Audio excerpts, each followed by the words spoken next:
Nous sommes chez Mme Léonie Bouchard-Savard, à Sainte-Félicité. Bonjour, Mme Savard. Vous allez bien? Oui, ça va bien. Vous êtes née à Sainte-Félicité, ici, en 1918. En 1918. Puis votre enfance s'est déroulée ici. Mon enfance s'est toute déroulée à Sainte-Félicité. J'ai parti pour m'en aller rester à Méchin. Je devais avoir 7-8 ans. À ce moment-là, Méchin, c'était un tout petit village. Oui, c'était un petit village. Avec mes parents, ils déménageaient là. Il fallait suivre la famille. Hein? Oui. Qu'est-ce que faisait votre père? Oh, il était cultivateur au commencement de sa famille, là, quand il s'est marié. Il restait au 2e de l'Anse de Sainte-Félicité. Puis moi, je suis venue au monde là. Presque la famille est venue au monde là. Puis quand il a vu qu'il y avait de l'ouvrage à Méchin, là, il y avait des bateaux, puis il y avait des choses, des travaux à faire. Puis il y avait plusieurs garçons, il y avait 5 garçons. Ça fait qu'il a dit là, mes garçons pourront peut-être travailler un peu. Hein? Ça fait que quand j'arrivais à Méchin, moi j'ai commencé l'école. J'avais 5 ans, j'étais tout petite, mais j'étais vivante. Hein? Puis ma mère a dit, bien, si tu veux à l'école, vas-y ma fille. Fait qu'elle est restée seule à la maison avec mon autre soeur. Ça fait que les petits garçons, ben, eux autres, ils allaient pêcher, ils apportaient des truites à la maison, ils emportaient du poissonnage, ils allaient pêcher au quai. Ça fait qu'ils se désennuyaient tout en amassant du manger.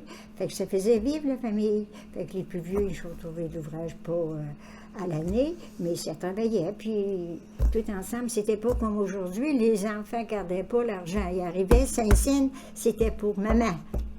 Ma mère ramassait l'argent, puis c'était elle qui... On était très bien nourris, on restait à loyer dans le village des Méchins. Ça fait qu'ils pouvaient aérer un peu partout. Puis les autres jeunes, ils allaient à l'école, les autres aussi. Ceux-là qui étaient de la classe, des classes, ils allaient à la classe. Fait qu'ils allaient étudier. Puis moi, j'ai tout fait mes études à Méchin. J'ai fini la 11e année. Ça fait qu'avec pas de certificat, mais j'ai pas fait de grosses études, mais j'aimais l'étude. Mais mes parents n'avaient pas le moyen de me faire instruire. Ça fait que j'ai pris ce que j'étais capable de prendre, puis je me suis embarquée dans une chorale, je me suis embarquée dans des actions, d'autres choses, comme aller faire du théâtre, aller faire de toutes sortes de choses, aller faire des commissions, garder des enfants. Ça fait que c'était pas comme aujourd'hui. Il fallait essayer de ramasser un peu avec 9 enfants, le monsieur fallait manger, hein? C'est là que vous avez rencontré votre mari au théâtre. Mon mari, là, c'est là qui m'a vu au théâtre, là, puis il a dit, moi, un jour, je sortirai avec cette fille-là. Ça fait, c'était déjà des amis de mes parents qui restaient à Sainte-Félicité. Ça fait que je l'aimais pas, le gars, moi.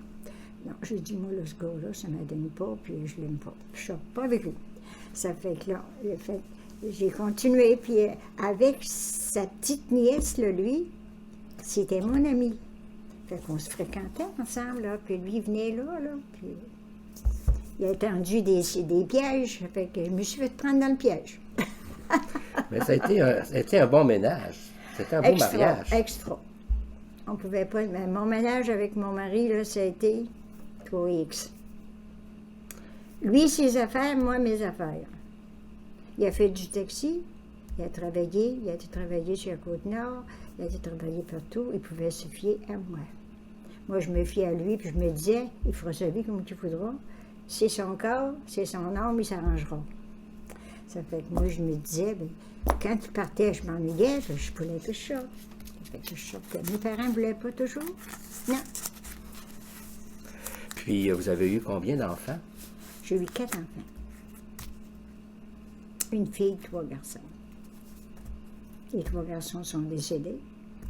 L'un qui a vécu 5 mois, les autres sont nés dans les premiers mois de leur arrivée. Ça me faisait bien de la peine, mais si vous voulez. De la vie de l'époque. C'est la vie, oui. Puis elle, je l'ai réchappée avec la méningite. Vous parlez de votre fille, Raymonde. Puis là, les lots à bois du gouvernement, c'était sa colonie au Cap-Chêne. Votre mari a eu des lots. Bien là, il avait demandé ça au gouvernement là, pour s'en aller là. C'était dans le temps de la guerre d'abord. Hein? Fait que là, ben, il n'était pas dérangé. Ça fait qu'au Cap-Chêne, ben là, on pouvait vivre, il faisait du bois, puis on s'est fait un camp, là. Je l'ai, le camp. Mais la photo du camp. Oui, j'ai la photo du camp, avec la visite. Puis là, ils vendaient le bois au moulin à Ils scie. vendaient le bois, puis on vivait avec ça. Il y avait un Nous moulin à autres, notre scie. petite famille, pardon. Il y avait un moulin à scie au Méchant. Mais ici, au moulin à Sainte-Félicité, dans l'Anse, Ça appartenait à qui? Arthur Saint-Pierre, les méchants. Puis vous, la vie sur la terre, comment vous avez trouvé J'ai ça? fait rien. Je travaillais pas, je pouvais pas, parce que mon mari, il prenait toujours 2 hommes pour y aider. Hein. Il fallait qu'il fasse ramasser des cochonneries, faire du terrain. Il fallait qu'il fasse du terrain là, pour pouvoir semer des patates, puis faire un petit jardin. Ça fait que les premières années, là, moi, j'ai rien fait, là, j'avais pas d'enfants d'abord pour commencer. Ça fait que, toutes les fins de semaine, on descendait chez mon beau-frère, ici à Lens, là, pour monter le lundi matin, pour bourrer. C'était pas une maison, c'était un chalet qu'on avait construit en Beauron. Puis là, vous avez eu un cheval. Puis, Un cheval, puis après ça, là, on s'est organisé. Quand on a eu du package, là, comme qu'ils appellent, là, ben, on avait une vache pour avoir du lait, parce que mon mari buvait du lait, mais pas une goutte. Puis, on a vécu là plusieurs années. Puis, on était très bien. Ensuite, puis il y a eu une école. Puis, j'ai élevé un enfant, Denis, qu'on a été chercher pour nous déroger. Il a dit, plus tard, il m'aidera sur le terrain. Mais ça n'a pas marché, ça. Hein? Non, il a resté longtemps avec nous autres. Mais après ça, il a dit, moi, je m'en vais à Québec. OK. Il venait de là, d'abord. Ça fait que, fais ta vie comme tu voudras. Nous autres, il avait 21 ans, ça fait que... Après un certain temps sur la ferme, là, où vous vous ennuyez, là. Ben oui. Là, nous autres, la vie agrandissait aussi, là, hein? Puis on vieillissait, puis on a dit, on reste plus ici. Ça fait qu'on va fermer ça, puis ça a été dur, ça, la colonie de secousse, là. Puis on s'est emmené ici à la mer, là, on a pris un loyer pour s'emmener rester là. Il n'y avait pas d'électricité, sa colonie, là. Non. C'était des petites lampes à l'huile, le petit radio, puis pour les nouvelles, puis... Mais oui, t'es heureux. C'était une belle période pour vous. Oui. J'ai travaillé, mon mari a travaillé fort, puis il était à l'argent, il aimait gagner de l'argent. Puis moi, pareil, je voulais vivre honnêtement, puis heureusement. Puis mon mari, c'était un homme modèle. Puis le rendu à Sainte-Félicité, il a trouvé un autre travail. Ben, moi, j'ai pas travaillé. Non, là j'ai eu un autre bébé, puis... mon bébé est décédé, mais dans ce temps-là, les femmes ne travaillaient pas comme aujourd'hui. Hein? Mais là, aujourd'hui, il faut que les femmes travaillent si on veut. Fait que, puis là, votre mari est parti sur la Côte-Nord. Il a été travailler sur la Côte-Nord. J'ai été travailler en dehors. À tous les automnes, il s'en allait dans le bois sur la Côte-Nord.